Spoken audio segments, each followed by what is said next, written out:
Дорогие возлюбленные братья и сестры, приветствуем вас любовью Господа нашего Иисуса Христа в это вечернее время. И мы изучаем книгу «Стук в дверь» Роберта Виланда.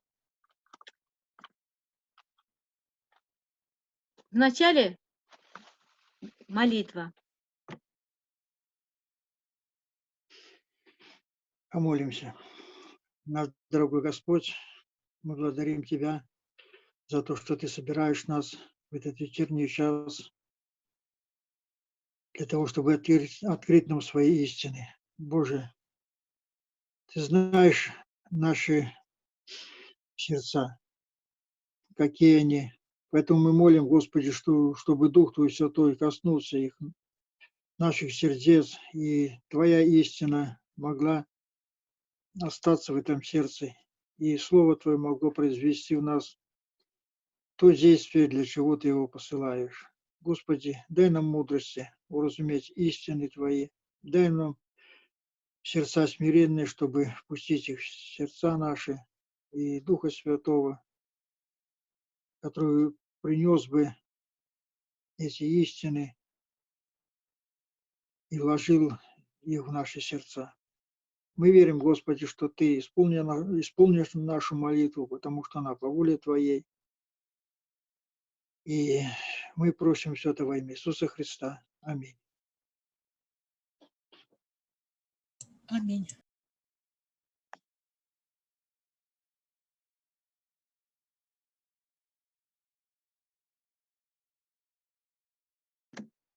Аминь. Мы прошли первые занятия и хотели бы немножко повторить. Эта книга написана к народу Божьему. Откровение 3 глава, 14 по 22 стихи. Ангелу церкви Ладикии. И брат Виланд, он удивляется, неужели те слова, которые написаны Богом для нас, обличения, что они стали для нас обычными, и мы даже их уже не слышим. Сути этих слов. Он открывает проблему нашу. Какая у нас там проблема? И дает там же и совет. Принимая этот совет, мы могли бы возродиться. И притом он говорит, будь ревностен и покайся. И вот выдержка Елены Уайт. Вновь и вновь я вижу, что пережитые народом Божьим в прошлом нельзя считать мертвыми фактами. Мы не должны относиться к записи этих событий как к прошлогоднему календарю. Эти события надо помнить, ибо история повторится. То есть та история, которая произошла в 1988 году, и та ситуация, которая описана в Откровении 3 главе, они идут как параллельно друг с другом и дополняют друг друга. И она говорит, если деноминация адвентистов седьмого дня поймет и примет это послание, то громкий клич третьего ангела тогда больше не будет задерживаться. И если мы признаем, что поздний дождь и громкий клич многие десятки лет откладывались, то единственным возможным выводом для нас является, что в ладикийском послании есть то и нечто такое, что мы не поняли и не приняли. И она пишет, мне было показано, что свидетельство ладикийцам применимо к народу Божьему нашего времени. И причина того, что оно не совершило большего в их жестокосердии. Когда оно было провозглашено впервые, почти все верили, что это послание окончится громким кличем третьего ангела. Цель его в том, чтобы пробудить народ Божий, а открыть ему его недостатки и привести к ревностному покаянию. чтобы их могло обрадовать присутствие Иисуса, и чтобы он был подготовлен к громкому кличу третьего ангела. Послание к Ладикийской церкви очень хорошо применяется к нам, как к народу. Оно лежит перед нами долгое время, но к нему не прислушиваются так, как следовало бы. Когда покаяние будет серьезно и глубоко, отдельные члены церкви приобретут небесное богатство. В бочке меда есть ложка дегтя. Господа Иисуса Христа тошнит от вашей самоправедности. Эти слова относятся к церквям и ко многим людям, занимающим ответственное положение в деле Божьем. Это был библейский комментарий, 7 том, и свидетельство для церкви, 1 том. И она открывает, что прописанное Богом лекарство от ладикийского состояния гордыни – это золото, огнем очищенное, белая одежда и глазная мазь. Это главные темы, составляющие весь 88 года. Осмелимся ли мы отрицать то, что это резкое обличение, прозвучавшее в 1890 году, применимо к нам и сегодня? Также мы увидели, что именно самодостаточность, когда мы говорим «я богат, разбогател, ни в чем не имею нужды», и самодовольство, они не дают нам возможности осознать свое несчастное положение. И она снова пишет: «Со времени встречи в Миннеаполисе я вижу состояние Ладикийской церкви, как никогда раньше. Я слышала обличение, сказанное Богом тем, кто так удовлетворен собой, кто не знает своего духовного божества. Подобные иудеи многие закрыли глаза свои, чтобы не видеть, но в закрытии глаз для света и в отходе от креста, в ощущении того, что ни в чем нет нужды, сейчас есть такая же опасность, как и тогда, когда он был на земле». То есть закрытие глаз для света и отход от креста. И что сейчас происходит с народом Божьим. И тут еще ее выдержка. У тех, кто осознают необходимость покаяния перед Богом и верой в нашего Господа Иисуса Христа, будет сокрушение сердечное. Они раскаются в своем противлении Духу Божию. Они исповедуют свой грех отвержения света, который небеса так милостиво послала им, и оставят грех, огорчавший, оскорблявший Духа Божьего. И наша нынешняя задача заключается в том, чтобы найти настоящую причину долгой задержки. Ее решение приводит нас к повторному изучению послания Христа к Ладикийской церкви. И вот Господь говорит, если мы испытываем гордость, вернее, Вестница говорит, если мы испытываем гордость и удовлетворение своими успехами, что вы провозглашаете трехангельский весть по всему миру, тогда у нас в сердце уже не будет необходимости изучения этой вести по новой. Но верный свидетель нас уверяет в том, что именно в этом и кроется наша величайшая опасность. Неосознание – вот в чем наша проблема. Но если мы ощущаем огромный голод и жажду по праведности, если мы глубоко убеждены, что история привела нас к большому духовному кризису, и что послание ладикийцам дает ключ к выходу из нынешнего тупика, то послание ладикийцам, конечно же, будет пересматриваться с искренним беспристрастием.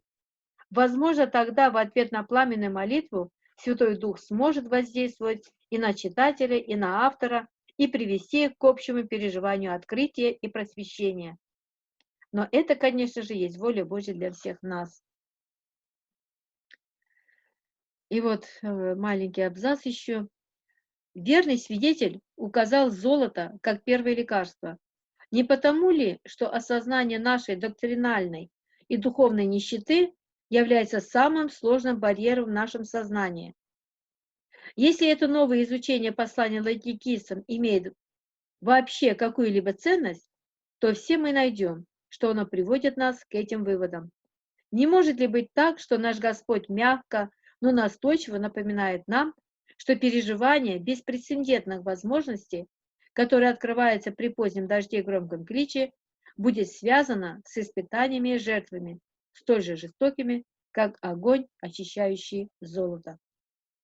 И вот мы в первом занятии вот вкратце вспомнили. Но если кто-то еще хочет дополнить, что я не вспомнила, пожалуйста.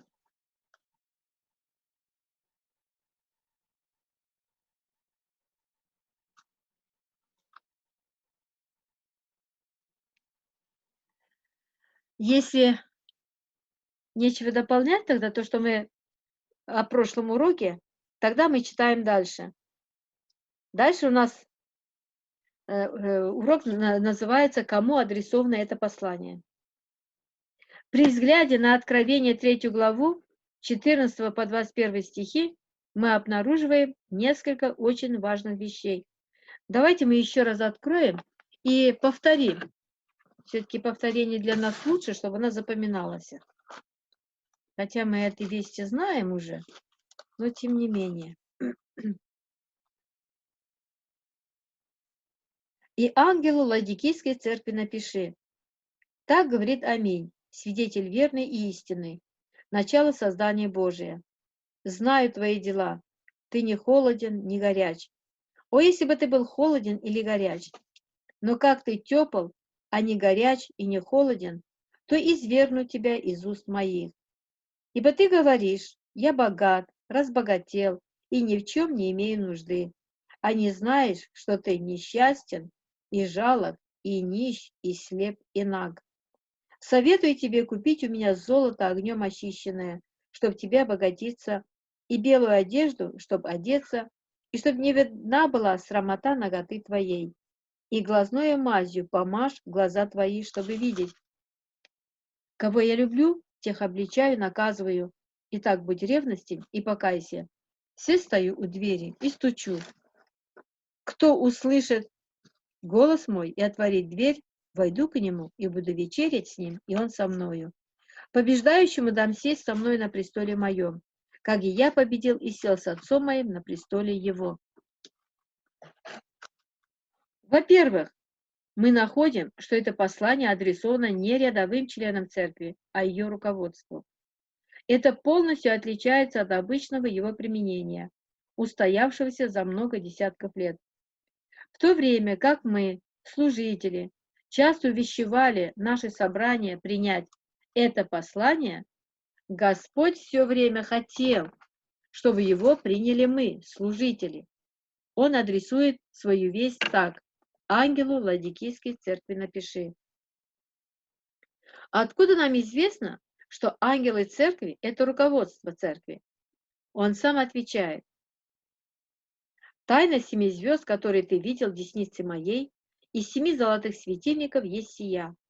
7 звезд – суть ангела 7 церквей, а 7 светильников, которые ты видел, суть 7 церквей. Откровение 1 глава, 20 стих. Кто эти 7 звезд, которые он держит в деснице своей? В Откровении 2:1. Читаем. Тут не приведено. Откровение 2:1. «Ангелу Ефесской церкви напиши: так говорит держащий 7 звезд в деснице своей, ходящий посреди 7 золотых светильников». Это служители, руководящие церковью. То есть эти звезды – это есть служители, руководящие церковью. Цитата. «Божьи служители символизируются 7 звездами, которые находятся под особой заботой и защитой первого и последнего. Сладость, которая должна изобиловать в церкви, связана с этими служителями Божьими, которые должны быть представителями любви Христовой. Звезды небесные находятся под контролем Бога. Он наполняет их светом. Он руководит и направляет их движение. Если бы он этого не делал, они стали бы падающими звездами. Так и служители. Тут сейчас эти есть отмечено. Так, сие служители Евангелия, из книги «Служители Евангелия». Венец из 12 звезд на голове чистой жены символизирует 12 апостолов. Откровение 12.1. Когда небольшой рог не сдвинул на землю часть его воинства и звезд, мы обычно понимаем под ними выдающихся иудейских руководителей. Даниила 8.10. Так. Если кто хочет читать, пожалуйста. Даниила 8.10. «И вознесся до воинства небесного, и не зринул на землю часть его воинства и звезд, и попрал их».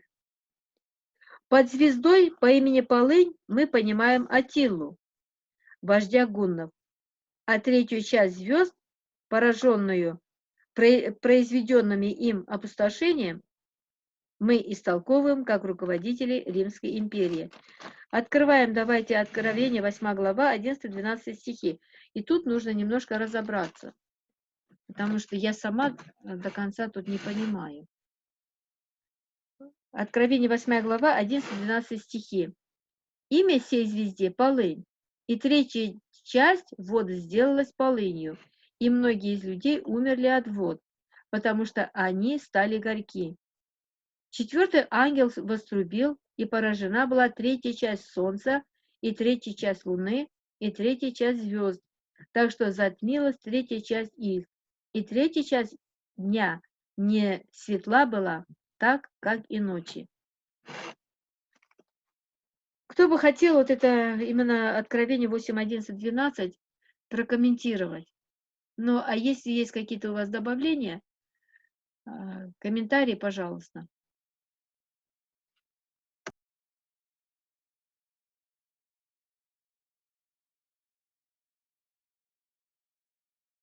Что звезды – это руководители.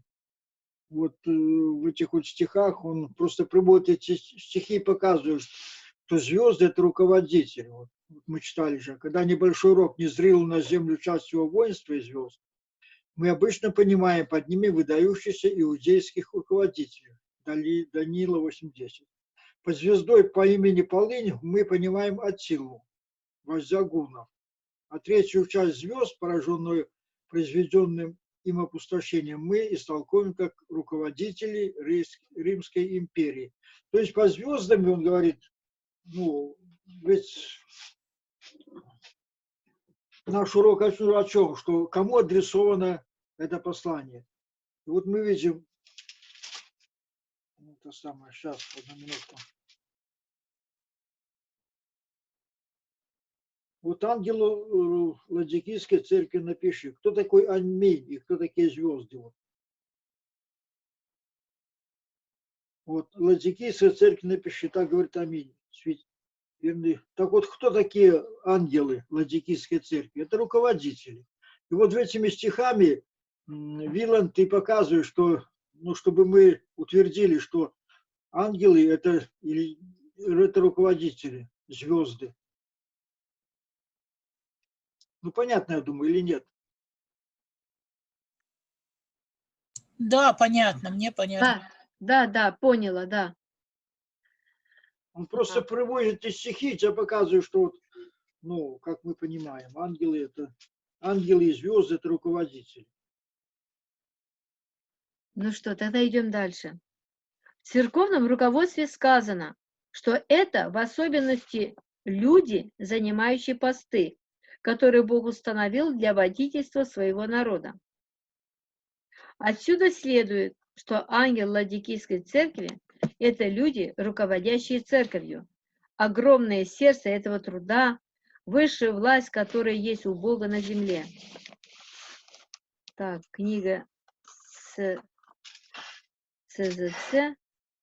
Что тут такое означает? Свидетельство для церкви. Свидетельство для церкви.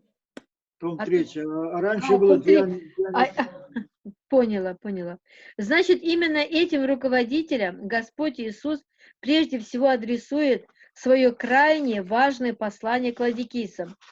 Если они поймут и примут это послание, то рядовые члены церкви также с готовностью примут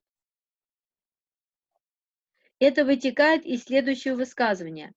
Проблема не в том, что члены церкви неисправимы. Вина лежит не столько на них, сколько на их руководителях. Их служители их не кормят. Из книги «Братьям на ответственных должностях. Особенные свидетельства» номер 10. Во-вторых, Господь Иисус признает, что нас не пускал вперед неизвестный грех. Это очевидно из нескольких вещей, которые мы находим в послании. Первое, он говорит: «Знаю твои дела». Ангел церкви не знает или не понимает своих дел или своего подлинного состояния. Отсюда и послание, информирующее его. То есть ангел церкви не знает или не понимает своих дел. Второе, когда он говорит: «Ты говоришь, я богат, разбогател и ни в чем не имею нужды», очевидно, что ангел не знает или не сознает того, что он это говорит. Действительно, за век, прошедший с тех пор, как эта весть впервые признана среди нас как настоящая истина, ни от одного ответственного адвентиста седьмого дня не было слышно похвальбы такими словами. Иисус, наверное, говорит о бессознательных словах, звучащих в сердце. Здесь есть какой-то более глубокий смысл, чем видится при поверхностном взгляде. Ты не знаешь своего подлинного состояния. Греческий глагол отвечает «не». Ты не знаешь, потому что тебе не сказали или потому что ты не узнал. А ты не знаешь, потому что ты не понял. В скобках отрицание с «ойда» означает невосприятие, отсутствие отношения, эквивалентное нашему слову «бессознательно». Не знаешь означает то, что самые элементарные и фундаментальные истины о нашем состоянии нами не осознаны. Налицо не провал сознательной памяти, а невосприятие. Это не неосведомленность, вызванная ослаблением физических организмов, снижение духовного IQ из-за болезни или вырождения, и даже не отсутствие в уме информации. Это не недостаток интеллекта. Мы не знаем, потому что в наших душах из-за вины, вследствие греха, воздвигнут духовный эмоциональный барьер. Признание того, что это послание адресовано прежде всего руководству церкви, ни в коей мере не является критикой. Взять хотя бы то, что наблюдение основано на простом факте. Далее это истина, которая сильно увеличивает уважение, которое нужно оказывать руководителям церкви. В таком понимании ладикийского послания присутствует уважение к принципам церковной организации. Церковное руководство, особенно руководство Генеральной конференции, невероятно важно. Понимание того, что ангел церкви – это прежде всего Генеральная конференция, возвращает уважение к церковной организации на его законное место. Отрицать это значит открыть путь хаосу. И, наконец, это признание никак нельзя считать придиркой. Ведь принцип совокупной вины, представленный в этой книге, исключает возможность любого отношения в стиле «я святее тебя». Это наша общая проблема. И за долгое промедление мы полностью ответственны. Смотрите, следующее подзаглавие там уже начинается. Мы ответственны все, не только руководители, и мы несем ответственность как народ. Кто-то есть? Кто-то хочет дополнить? Пока мы перейдем к следующему уроку.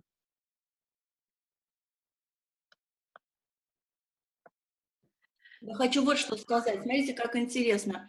Он очень хорошо как бы подмечает, что незнание не потому, что ему не было открыто, да?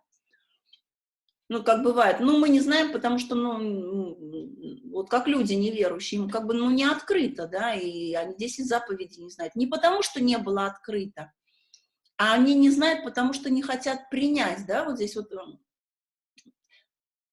То есть, потому что ты не понял, ты не знаешь, потому что ты не понял, ты не уразумел, ты, вот смотрите, означает невосприятие, отсутствие отношения, эквивалентное нашему слову бессознательно.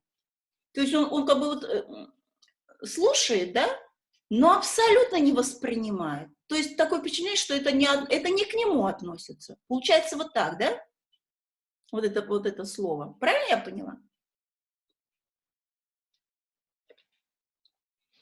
То есть самые элементарные и фундаментальные истины о нашем состоянии нами не осознаны. Мы не понимаем, о чем говорит Бог к нам, о чем говорит Христос, о чем говорит свидетель истины. Мы не понимаем его слов. И вот она проблема. Да, пожалуйста, Анатолий. Можно опустить чуть ниже. Экран опустить чуть ниже. Нет, ниже, не выше, а ниже. Выше. Вот сейчас Перебрала. перебрала, да. Еще чуть-чуть. Еще выше. Вот еще чуть выше. Подождите. Слишком уже. Ну, где мы окончили? Потом чуть ниже и все. Где мы закончили? Давай Сейчас. ниже. Стоп. Назад вернись. Ой, чуть ниже. Чуть-чуть ниже. Вот буквально чуть-чуть. Ну, Ну, вот, а стоп. что такое? Вот это, стоп. Вот это я хотел. Вот смотрите, проблема в чем? Вот. Мы не знаем, потому что в наших душах воздвигнут духовный и эмоциональный барьер из-за вины, как следствие греха. Понимаете, вот когда мы не понимаем чистое Евангелие, не понимаем того, что сделал Христос, вот, да, то у нас вот остается чувство вины. Вот здесь все как написано, вот, не потому, что в наших мы не знаем, потому что в наших сердцах воздвигнут, в наших душах воздвигнут духовный и эмоциональный барьер из-за вины, как следствие греха. Мы себя не осознали, что мы прощены, что мы искуплены, что мы дети Божьи. И поэтому мы боимся прийти к Богу, чтобы Он нас чтобы открыл нам наш грех. Мы боимся этого суда, вот, потому что не понимаем чистое Евангелие, что мы приняты, и Бог, открывая нам грехи, не для того, чтобы наказать нас, а для того, чтобы очистить нас от этого греха. Поэтому вот чувство вины остается, и это не дает нам принять вот послание к Ладикии. Вот я так понимаю, Вилан, что вот пишет здесь. Вот здесь вот опять вот этим. Мы не знаем, потому что в наших душах воздвигнут духовный и эмоциональный барьер из-за вины, как следствие греха. То есть, если мы не понимаем чистое Евангелие,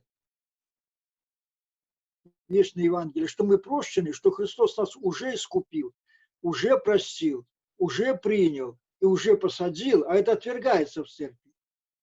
Законничество всегда говорит, что нужно что-то сделать. Вот. Нужно что-то сделать, чтобы быть принятым.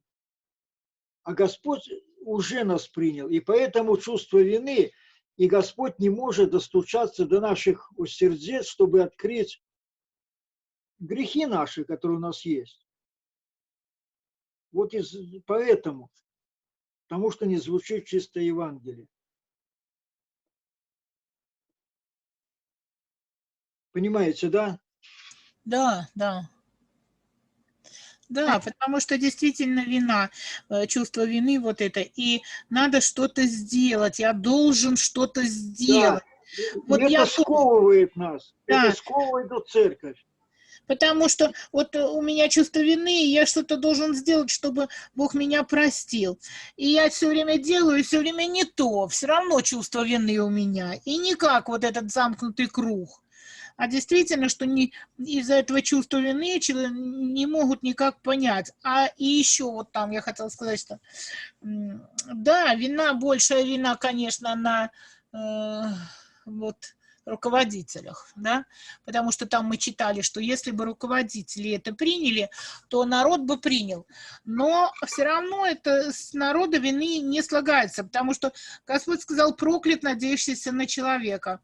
А народ смотрит: ага, раз они не принимают, значит, что-то не так. А почему он не так? А потому что сами не хотят слушать, сами не хотят изучать, а смотрят на посторонних, надеются, что они знают же лучше. Вот и опять круговорот такой. Вот, спасибо. Так вот, можно я скажу еще немного? Так вот, понимаете, я понимаю, и Секвер об этом пишет, что под ангелом Ладикийской церкви не только высшее руководство, там пастыри и выше, но и диакона, и учителя субботней школы. И я думаю, даже те, кто вот познал эту истину или познает, кто познает вечное Евангелие, вот эту весть. Я думаю, что мы тоже, Бог тоже нас причисляет к этому руководству, потому что на нас уже лежит ответственность и обязанность возвещать это в своих церквях, вечное Евангелие.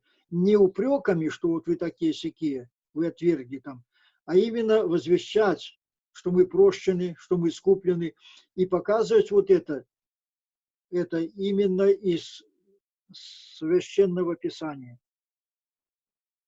Если нам Бог это уже открыл, то мы тоже становимся, как бы в руководстве Ладикийской церкви.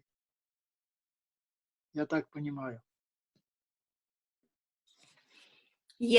Спасибо. Я еще хотела добавить, что вот это чувство вины, оно и начинает производить дела, чтобы как бы избавиться от этого чувства вины. Поэтому Иисус и говорит: знаю дела твои.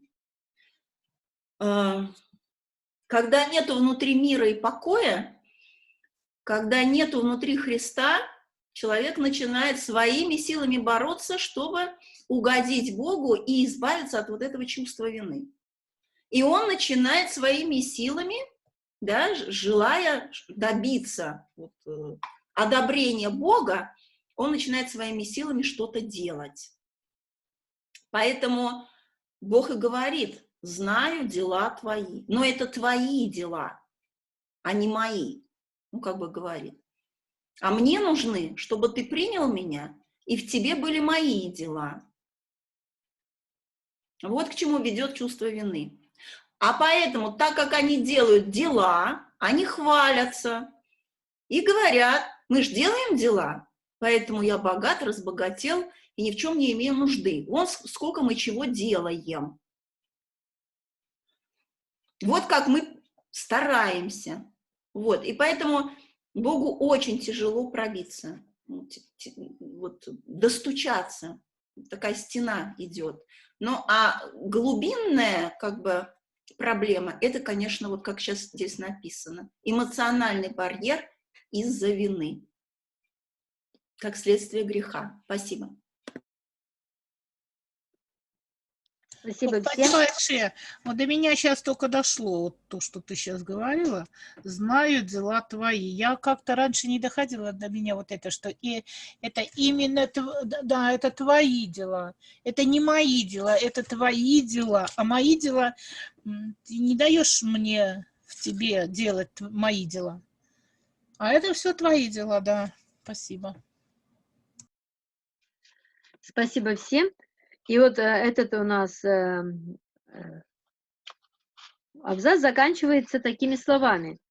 Это наша общая проблема, и за долгое промедление мы полностью ответственны. Вот брат Анатолий сказал, что мы все также ответственны.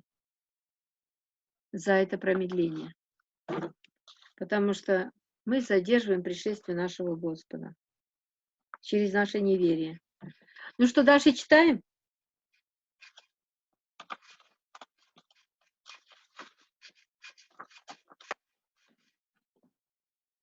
Дальше читаем. Да, читай, Зайтуна, читай, продолжай. Откуда произошла проблема незнания?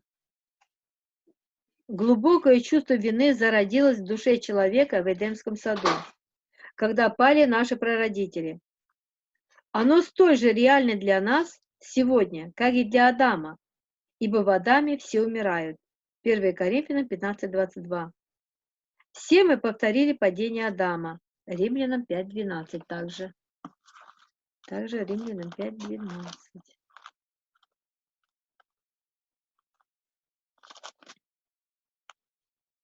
Посему, как одним человеком грех вошел в мир, и грехом смерть, так и смерть перешла во всех человеков, потому что в нем все согрешили. Первым результатом этого чувства вины был стыд. И скрылся Адам и жена его от лица Господа Бога между деревьями рая. Бытие 3:8. Вторым его проявлением был страх. Адам сказал: «Голос твой я услышал в раю и убоялся, потому что я наг и скрылся». Стихи с 9 по 10. Третьим следствием было возникновение преграды, создавшей бессознательное состояние.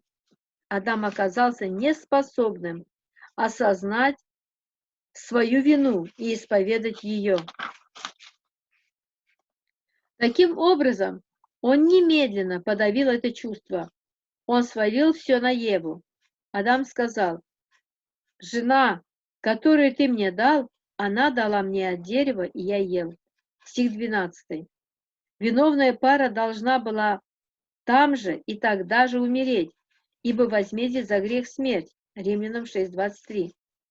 Когда погибшие, наконец, полностью поймут величину своей вины, они переживут вторую смерть во исполнение предупреждения, данного Господом Адаму и Еве, что, когда они согрешат, они умрут. Бытие 2:17. Это параллельно с субботней школы, что мы сейчас изучаем практически, да? Возвращаясь к Бытие. А от дерева познания добра и зла не ешь от него, ибо в день, в который ты вкусишь от него, смертью умрешь. Нам нужно признать, что вина за грех приносит неразрывно связанное с ним возмездие вечной смерти.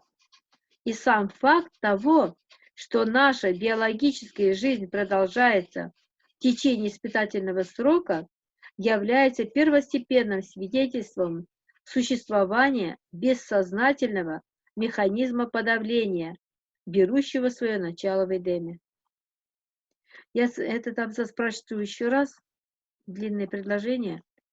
Нам нужно признать, что вина за грех приносит неразрывно связанное с ним возмездие вечной смерти. И сам факт того, что наша биологическая жизнь продолжается в течение испытательного срока, является первостепенным свидетельством существования бессознательного механизма подавления, берущего свое начало в Эдеме.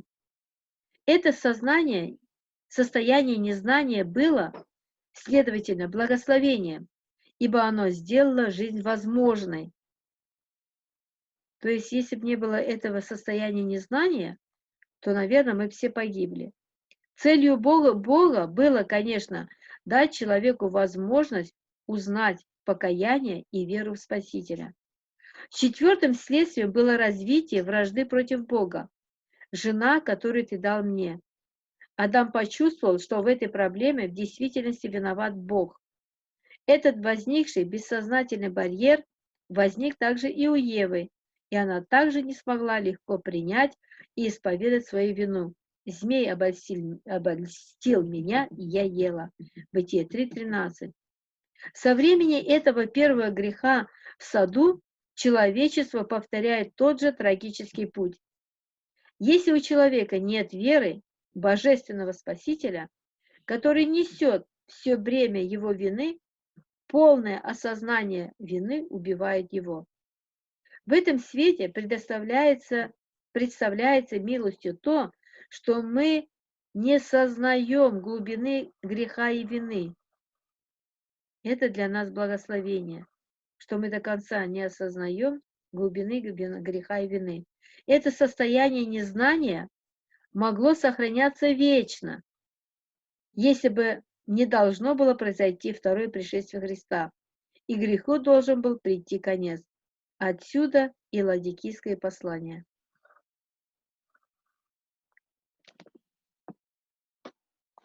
Когда Адам и Ева скрылись от лица Господа Бога, они сделали это из-за того, что они скрывались также и от себя. Подожди, пожалуйста, у нас рука у Анатолия. Ага, я не... Ну, хотелось бы порассуждать над этим. Да, это благословение, что мы не осознаем вины своей. Потому что если бы мы греховные осознали свою вину, то мы бы вот тут же умерли. Но, слава Богу, мы живем в конце времени, и Господь нас хочет подготовить к своему пришествию. Когда уже не будет ходатая, который не будет брать на себя вину вот эту.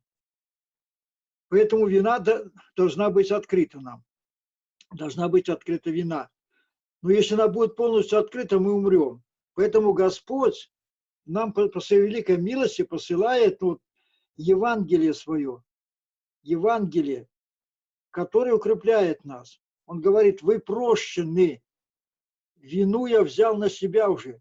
Вы прощены, вы дети мои. Считайте себя моими детьми.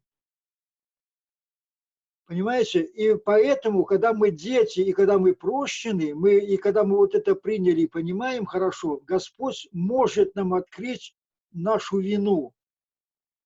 Нашу вину может открыть. Потому что мы выдержим тогда вот этот поедающий огонь, мы сможем пережить. Потому что мы будем понимать, что Господь на себя взял эту вину, Он понес. И мы вместе с Ним уже умерли и воскресли как новое творение. Поэтому это чувство вины нас не убьет. Мы будем понимать, что это благословение, когда Господь открывает нам вину, которую уже понес Христос. Из-за этой вины нашей Христос умер же ведь. Она убила Его. Вот когда мы вот это понимаем, тогда Господь может открывать нам более глубокие грехи, которые глубоко сидят в подсознании нашем, для того, чтобы очистить нас от греха. Вот поэтому очень важно понимать характер Божий и то, что Христос сделал на Голгофе. Понимаете, да? Значит, нечестивого убьет чувство вины, свое собственное чувство вины. Конечно, потому что вот почитайте, вот давайте откроем 28 главу Иезекииля. Давайте откроем. Там мы это увидим сейчас.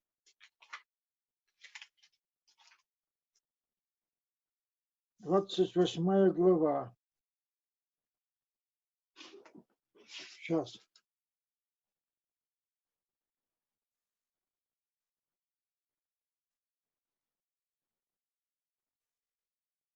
Вот 18 стих. Множество беззаконий твоих, в неправедной торговле твоей, ты осквернил святилища твои. И я извлеку из среды тебя огонь, который и пожрет тебя. И я повергну тебя в пепел на земле пред глазами всех видящих тебя. Видите, извергну из среды тебя огонь. Вот этот огонь, вот чувство вины, это тот вот огонь, который убил Христа. Если мы не примем жертву Христа, этот огонь нас просто попалит. Мы не сможем жить при этом огне поедающем. Но когда мы принимаем понимаем то, что Христос сделал на Голгофе, принимаем это и верим в то, что мы дети Его, искупленные, Господь может, ну, конечно, постепенно Он нам открывает наши грехи подсознательные, это вот чувство вины. Он уже может нас очищать тогда. И этот огонь поедающий нас уже не пожрет. Спасибо. И это вот, Аминь. и это вот работа, которую делает Христос сейчас, да, во святом святых, да, пред Отцом. То есть, в принципе, проблема... Да, это вот эта работа открывает Евангелие и очищает нас от греха. Вот. Да. Потому что, в принципе, проблема греха решена. Господь уже решил эту проблему греха. И прошлые, и настоящие, и будущие грехи, они уже прощены. А вот Ему необходимо сейчас нам открыть вот это Евангелие, наше состояние во Христе. И когда человек понимает, принимает, он радуется. И потом уже, он, знаете, вот как любящий отец. Вот тоже очень хорошо сказано было, что когда мы поймем характер Бога нашего, любящий отец, то мы уже открываем пред Ним, да, вот открываем, потому что знаем все, что Он говорит, это благо для нас. И вот это открываем свое сердце внутреннее, чтобы Он туда зашел глубоко, в подсознание, и оттуда вытащил вот этот корень греха, который ведет нас к вине, к чувству вины. Вот, спасибо. Ну, Вера, говорите, потом я скажу. Я хочу спросить, а вот то, что наше понимание того, что мы были во Христе и умерли вместе с Ним, тоже должно как-то способствовать тому, чтобы снять эту вину с себя? Что мы должны были умереть из-за греха, и мы уже умерли во Христе за этот грех. Как Конечно, это конечно, помогает, да, снять вот это знание, да. Он уже избавил нас от чувства вины. Он избавил нас от вины и от осуждения. То есть верующий на суд уже не приходит. Во Христе мы уже избавлены от этого всего. И вот когда мы это слышим, вот это Евангелие, и принимаем, то вот он начинает работать, открывая нам характер Отца, характер Божий. Вот. И вот эта любовь открывает ему вот эту дорогу туда, во внутренность нашу, в подсознание наше, где он вот очищает наше святилище, наши глубины. Я хочу сказать Анатолию, сейчас Анатолий, Иезекииль 18, да, вот это множеством беззаконий твоих, неправедной торговли твоей, ты осквернил святилище твое, и я извлеку из среды тебя огонь, который пожрет тебя, и я превращу тебя в пепел на земле, перед глазами всех видящих тебя. Это говорится кому? Это говорится папе? Это говорится сатане. Это говорится сатане? Конечно. Ну и всем поклонникам. И всем его поклонникам. Ну, как бы мы же знаем, что в Откровении, что падет Вавилон, да, и вот 10 царям, значит, отдаст власть, но ненадолго, и потом Бог положит им же, наверное, на сердце разорить, вот. Нет, это здесь не об этом. Нет? Здесь именно о суде, о второй смерти. Вот это Понятно. Это не об этом, что пойдет Вавилон и его разорят. Это не об этом идет речь. Это говорится о второй смерти. То, что в конце будет с сатаной, как он умрет, что его убьет. Короче, что его убьет. Уже у нас время уже без 5. Сатана и все грешники, все, кто не приняли это Евангелие, это та же самая участь, что и сатана. Вот этот грех, вот это чувство вины внутри их, оно их испалит. все, кто не примут, не поверят и не примут Евангелие. Точно так же, как и сатана, как щепка. Спасибо. Спасибо за дополнение. Ну что, на этом месте заканчиваем тогда, да?